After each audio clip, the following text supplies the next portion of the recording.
How long does it take you to calm down? How long does it take you to cool down? Are you able to regain control after being emotionally hijacked when you get angry? Or how about this?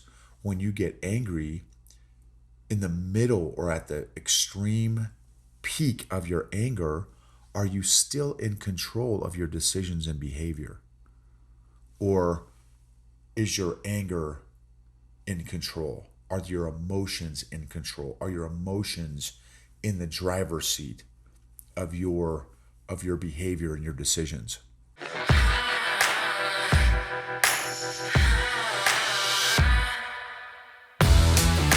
Welcome to the EQ for Entrepreneurs podcast. Like most business owners, you already know you need good business and marketing strategies to scale and be profitable. But at some point, you've hit the dreaded wall where you feel stuck and frustrated. EQ for Entrepreneurs is for business owners and leaders who are honest enough to admit that they just might be the ones holding their business back and are brave enough to change that. We're Noble and Kathy, and every week we're having candid conversations about all things emotional intelligence and how growing that has allowed us to get out of our own way and is radically transforming both our businesses and our personal lives. This is the secret sauce strategy for modern entrepreneurs who are tired of hustling without seeing results and want to grow a business and a life that they love.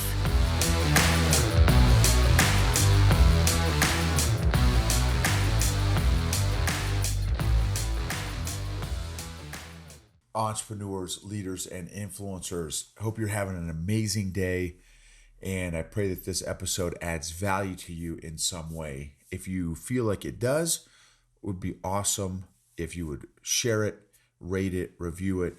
Thank you all for watching either our YouTube channel or listening on our podcast, EQ for Entrepreneurs. It has been so much fun sharing our emotional growth lessons with you this past year. And for those of y'all that have shared your own stories of growth and emotional healing and stuff, thank you, thank you, thank you. We really appreciate it tremendously. It has been so much fun to be a part of so many of your own emotional growth journeys. For those of y'all that may be starting or continuing, we pray that this podcast is an encouragement to you along that journey.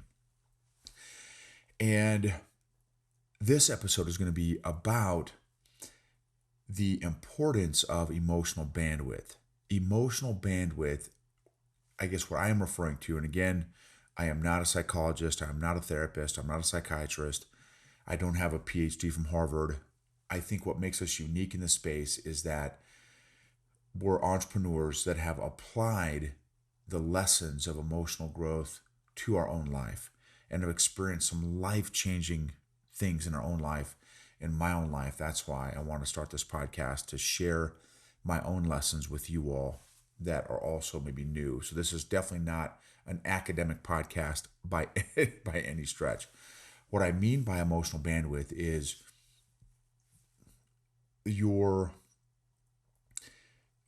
basically what is your ability to handle a lot of things, a lot of emotions, a lot of experiences, a lot of, so if you think about the bandwidth, your Wi-Fi bandwidth, your Wi-Fi signal, how strong, not necessarily how strong is your Wi-Fi signal, but yeah, it's more, your capacity is the word. Sorry, y'all. Your capacity. What is your emotional capacity? Your capacity to handle emotional things, emotional situations, or big situations, tough situations, challenging situations, leadership situations, fast-paced situations. What is your emotional capacity? And what is the importance of your emotional capacity? Is it even important? Do you think it's important? Do you think emotional capacity, someone's emotional capacity, is even relevant? Is that a relevant topic to discuss? From my perspective, it is very relevant and very important. And I'm going to share with you a couple stories. Have you seen any in your life? Have you run across any people that do not have a high or strong emotional capacity?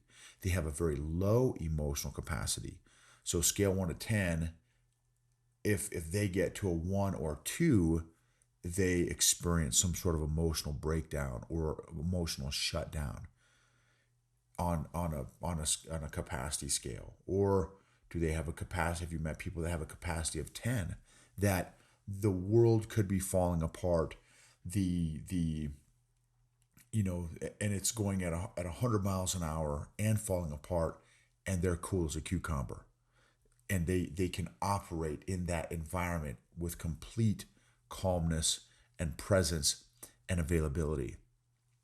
I would argue that that would be somebody that probably has a much greater emotional capacity.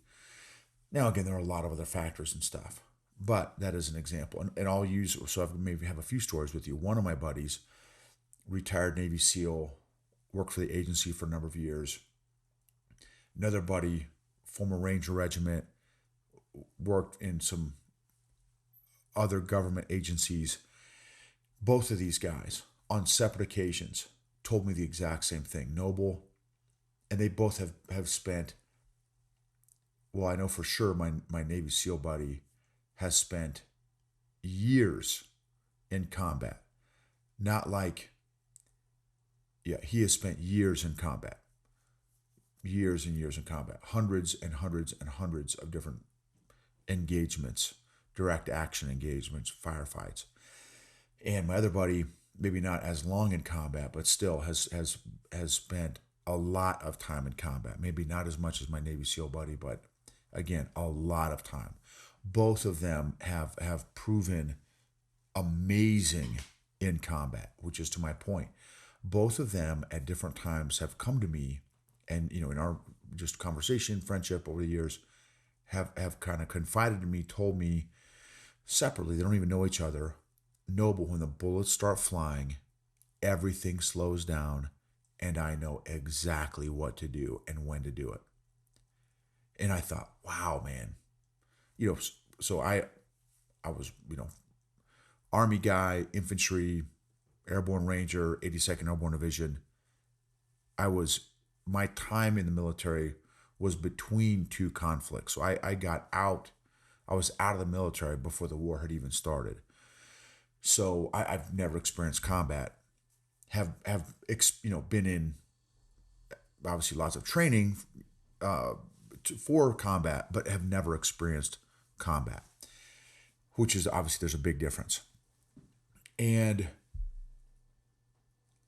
but I will argue that maybe compared to civilians, still my military training that I did experience as an infantry officer in the 82nd is still pretty intense. We still did a lot of intense training that did our best to simulate combat.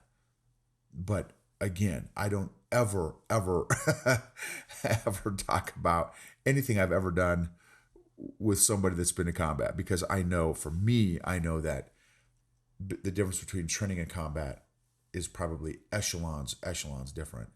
And again, I have never been in combat. So with that massive disclaimer, with me having never been in combat, for these two guys to say that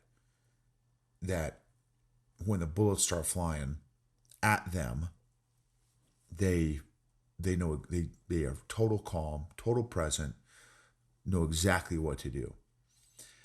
Now, what's interesting, and I'll have to do some thinking about this and some reflecting about this, they also have some areas of their life that they are completely dysfunctional in. I mean, so if you were to chart their emotional intelligence, they would probably be incredibly high, maybe even off the charts in some aspects of their emotional intelligence, and incredibly low in other areas of their emotional intelligence, which is probably not super surprising or super shocking.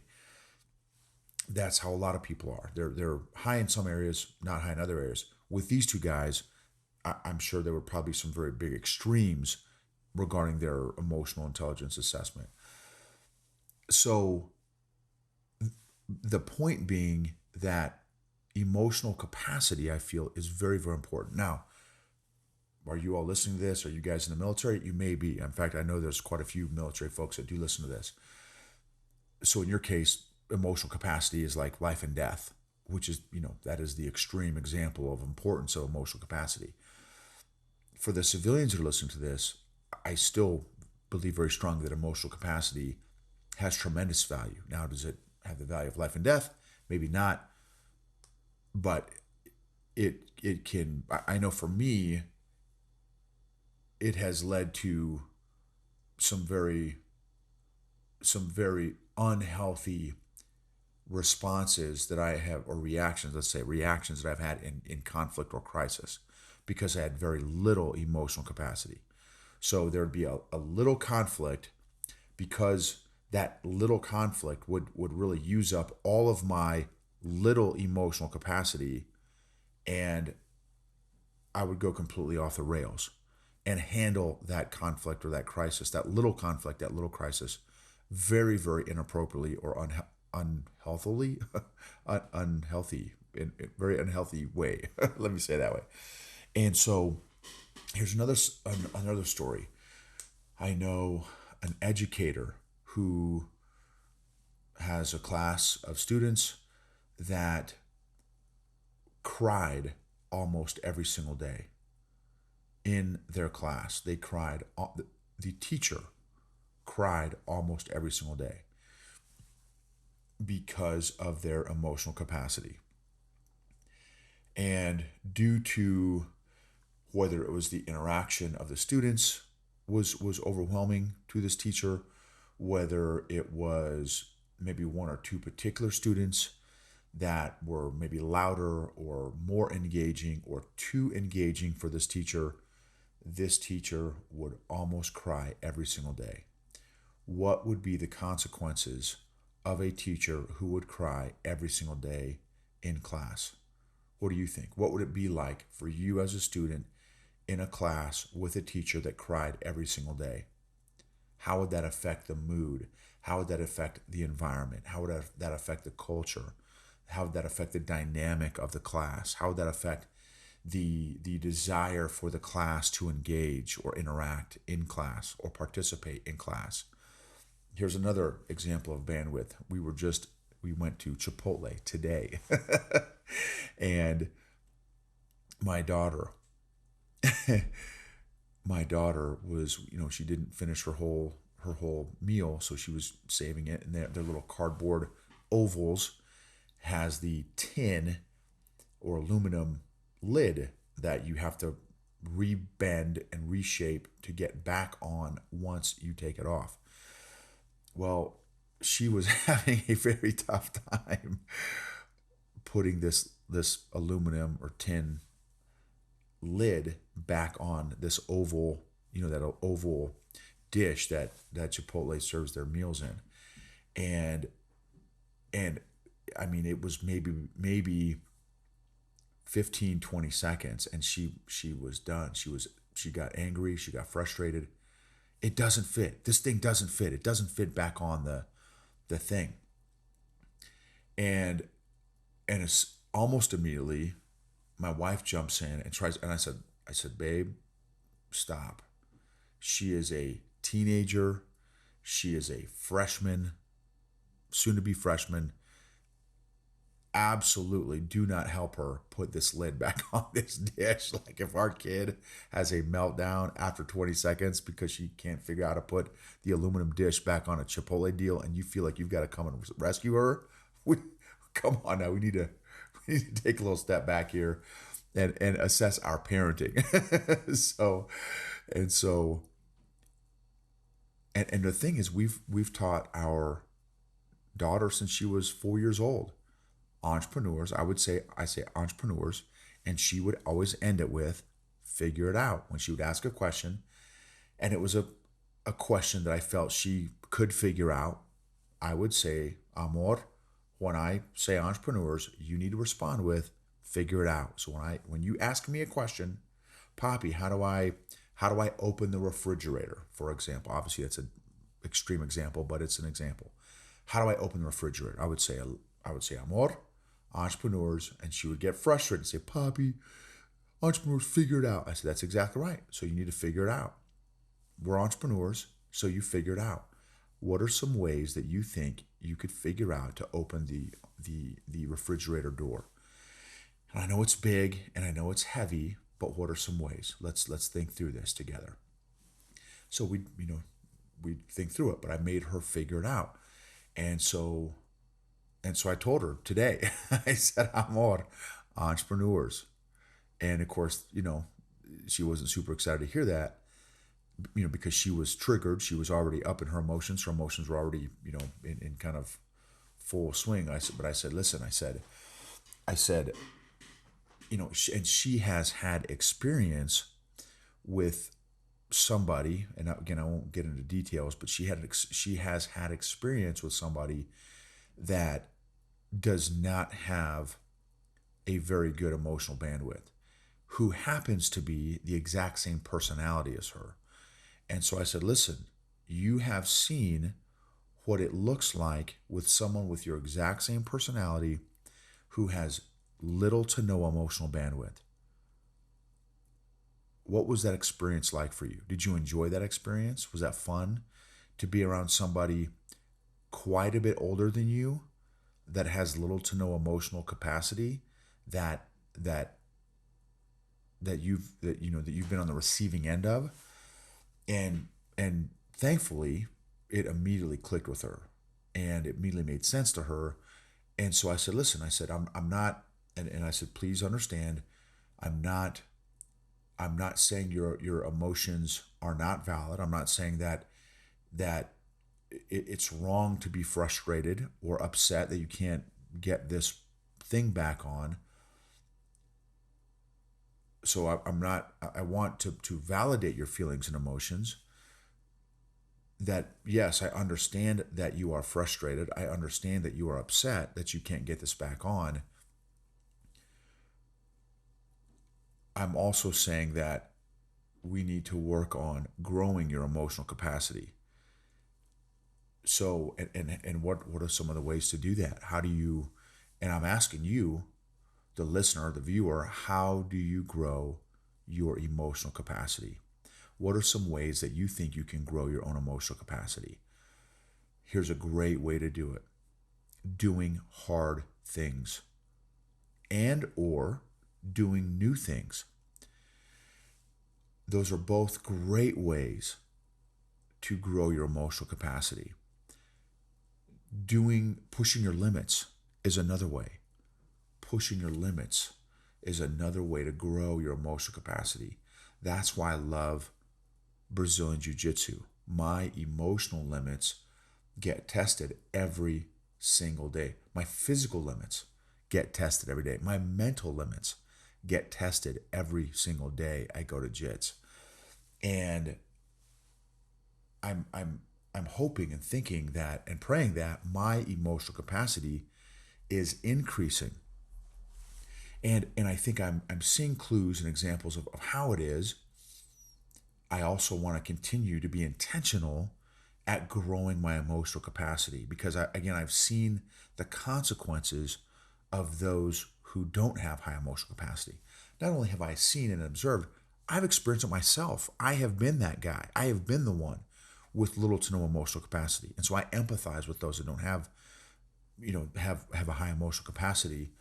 And because I have been that person. So I want to encourage you, do an assessment, do an emotional capacity assessment. How, here's some questions. I wrote down some questions I'm going to read off here. So if you see me looking down here, that's what I'm doing. If you're watching this on YouTube, that's what I'm doing here. How much emotional bandwidth or capacity do you have? How much does it take to overwhelm you or trigger you? Do you have a high emotional tolerance? Do small things upset you? What size of things upset you? I've heard this quote. Let me see if I can get this quote right.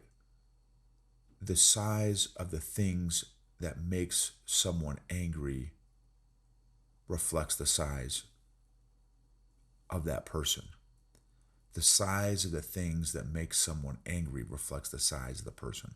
I'm not saying that exactly right, but I heard a quote a while back and I thought that was a good one. So what's the size of the things that upset you? Do you always carry around a low-grade anxiety or stress or frustration that you may or may not even be aware of, but other people are probably aware of, that you may not even be aware of? Do you carry around a low-grade frustration or anger? What do you think the benefits are of having a greater emotional capacity? Man, especially if you're in the military, especially if you're a homeschool family, I will argue, man, those two things are would definitely benefit from a greater emotional capacity because they are both consuming. Those two professions or careers, if you will, are very, very consuming. Military is very consuming, pretty much a 24/7 kind of lifestyle. Homeschooling is definitely a 24/7 experience, career, or lifestyle. Both, and I'm not saying those are the only two professions or careers out there. There are probably tons of them. And there are, I know there are, but those are the two that I'm most familiar with that I know require or would benefit from a very large or very high emotional capacity. So what that would be great exercise actually. So that's today's exercise. Write down the benefits of growing your emotional capacity. How would your life benefit or change or be impacted by a greater emotional capacity? How fast does it take for you to get upset? How long is your emotional wick before it burns out and you lose it and you explode, you powder keg, you TNT? When you do get upset, how long do you stay upset? How long does it take you to calm down? How long does it take you to cool down? Are you able to regain control after being emotionally hijacked when you get angry? Or how about this? When you get angry, in the middle or at the extreme peak of your anger, are you still in control of your decisions and behavior? Or is your anger in control? Are your emotions in control? Are your emotions in the driver's seat of your behavior and your decisions? Super important questions to reflect on.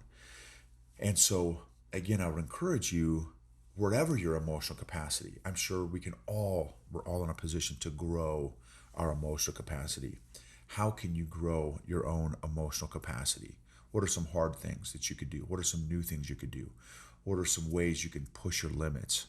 Safely, obviously, but what are some ways to push your limits?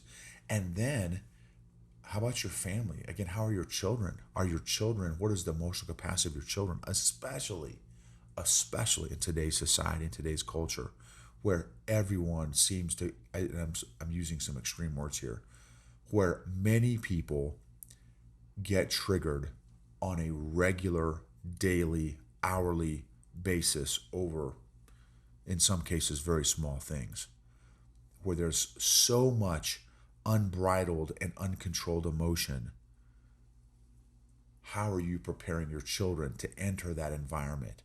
A very emotional, very charged, potentially very intense environment. How are you preparing your children to grow and build and strengthen their own emotional capacity and their own emotional endurance? In order to do hard things, Brazilian Jiu Jitsu, again, is a great example. It takes tremendous emotional capacity and emotional endurance to stick with Brazilian Jiu Jitsu. Tremendous. I have tremendous respect for purple, brown, and black belts. They have the fact that they have even achieved that belt. Not to mention, not even to even look at their skill set. Maybe they're, maybe they don't have a lot of skill as a purple belt or and I haven't met a whole lot of those, by the way. The fact that they have achieved those belt levels means that they have been around for a long time, in most cases, and that they have been through lots of emotions, lots of ups and downs. So, anyway, think about ways that you can grow your own, some benefits of growing your emotional capacity, and some ways. What are some ways to grow your emotional capacity? And then, for those of you that are parents, how can you grow your children's emotional capacity and emotional endurance? Because the benefits and the consequences, the positive consequences, the benefits of that intention and attention will pay tremendous dividends in their lives. just now seeing those dividends paying off in my own life. Unfortunately, it's you know, I've been on this planet for a long, long time already. I wish I had learned these skills when I was my daughter's age or younger. And so anyway, just want to encourage you with that. And because the thing is, we all know what it's like to be on the receiving end of someone that doesn't have a high emotional capacity. I'm sure everyone that is listening to this or watching this has seen what it's like, felt what it's like to be on the receiving end of somebody with a very low emotional capacity. Maybe it's a boss, maybe it's a coworker, maybe it's a team member, maybe it's a family member. So let's work on improving our own emotional capacity. Unaddressed emotional issues do not get better over time. They actually compound. So take some reflection time to work through those unaddressed emotional issues, or seek professional help to work on and work through those unaddressed emotional issues. Healthy people, emotionally healthy people, help heal other people emotionally. Thank you again for rating, reviewing, subscribing, sharing episodes that you feel really impact you. Thank you so much for sharing your emotional growth journey with us. We love being a part of this journey with you.